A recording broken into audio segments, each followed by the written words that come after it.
Governor Kevin Stitt says it is time to stop importing Russian crude oil and natural gas. The governor sent a letter to President Biden calling for action, including embracing American oil and gas producers. News on 6's Grant Stevens has more tonight from the governor. Grant? Well, Craig, a nationwide effort to reduce dependence on Russian oil begs the question, who should fill that gap in demand? Governor Stitt says the answer is Oklahoma. The big puzzle, what piece are we?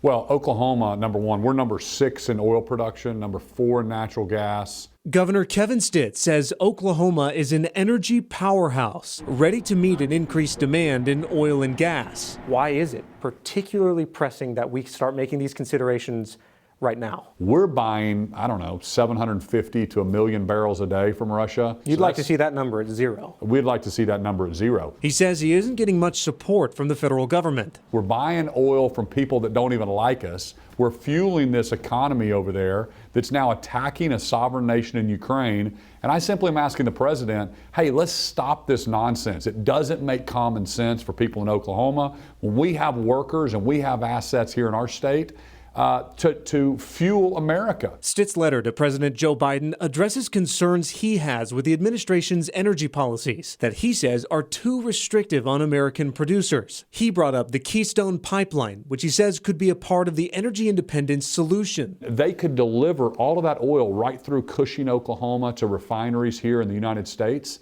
and instead we're buying that equivalent from Russia. Stitt hopes the president sees that a push towards energy independence doesn't have to go against green energy initiatives. So we can have an honest conversation about developing more renewables. And Oklahoma, by the way, is leading the way. We're one of only 4 states that 40% of our energy generation comes from renewables.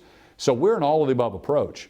But it makes no sense if the demand is there, why we wouldn't develop that in states like Oklahoma. Governor Stitt hoped to hear more about energy independence in Biden's State of the Union address.